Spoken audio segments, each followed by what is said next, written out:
வணக்கம் ஃப்ரெண்ட்ஸ். இன்றைக்கி பார்க்க போகிறது group 2 prelims previous year question.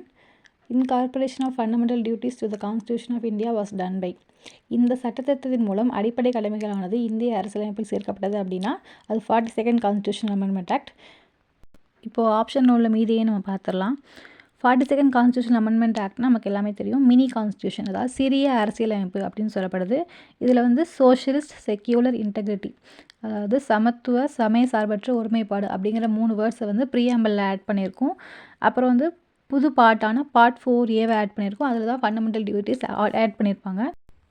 அதுக்கப்புறம் 5 சப்ஜெக்ட்ஸை வந்து ஸ்டேட் லிஸ்ட்லேருந்து கன்கரண்ட் லிஸ்ட்டுக்கு, அதாவது மாநில பட்டியலேருந்து பொது பட்டியலுக்கு மாற்றிருப்பாங்க. என்னென்ன அப்படின்னா education, forest, weights and measurements, protection of wild life and birds, administration of justice.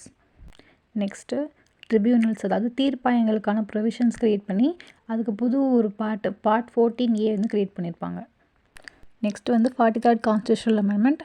இது என்ன பண்ணியிருக்கோம் அப்படின்னா இதுக்கு முன்னாடி 42nd அமெண்ட்மெண்ட்டில் கொண்டு வந்து 6 ஆர்டிகல்ஸை வந்து கேன்சல் பண்ணியிருப்பாங்க. அதே மாதிரி சுப்ரீம் கோர்ட் அண்ட் ஹைகோர்ட்டோட ஜுடிஷியல் ரிவ்யூ, அதாவது நீதி சீராய்வு மற்றும் நீதி பேராணை வெளியிடும் அதிகாரம், அதை வந்து ரீஸ்டோர் பண்ணியிருப்பாங்க. Next 44th constitutional amendment act of 1978. இது வந்து என்ன பண்ணியிருக்கும்னா ஃபண்டமெண்டல் ரைட்டாக இருந்த ரைட் டு ப்ராப்பர்ட்டி அப்படிங்கிறத வந்து ஃபண்டமெண்டல் ரைட் வந்து தூக்கிட்டு அது ஒரு லீகல் ரைட்டாக வச்சுருப்பாங்க அண்டர் ஆர்டிகல் 300A.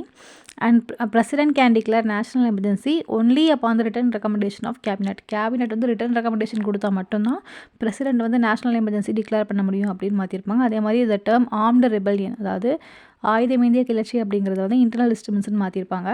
அப்புறம் ஃபண்டமெண்டல் ரைட்ஸில் உள்ள ஆர்டிகல்ஸ் 20 and 21 வந்து எமர்ஜென்சி எப்போயுமே சஸ்பெண்ட் பண்ண முடியாது அப்படிங்கிறத இதில் தான் கொண்டு வந்திருப்பாங்க.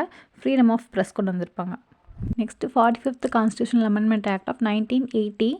இது என்ன பண்ணியிருக்குன்னா எஸ்சிஸ் அண்ட் எஸ்டிஸ் அவங்களோட ரிசர்வேஷன் ஆஃப் சீட்ஸையும் ஆங்கிலோ இண்டியன்ஸோட Lok Sabha and state legislative assembly அதோடைய ரெப்ரசன்டேஷனையும் இன்னொரு 10 வருஷத்துக்கு வந்து எக்ஸ்டெண்ட் பண்ணியிருக்கோம். அவ்வளோதான் ஃப்ரெண்ட்ஸ். தேங்க்யூ.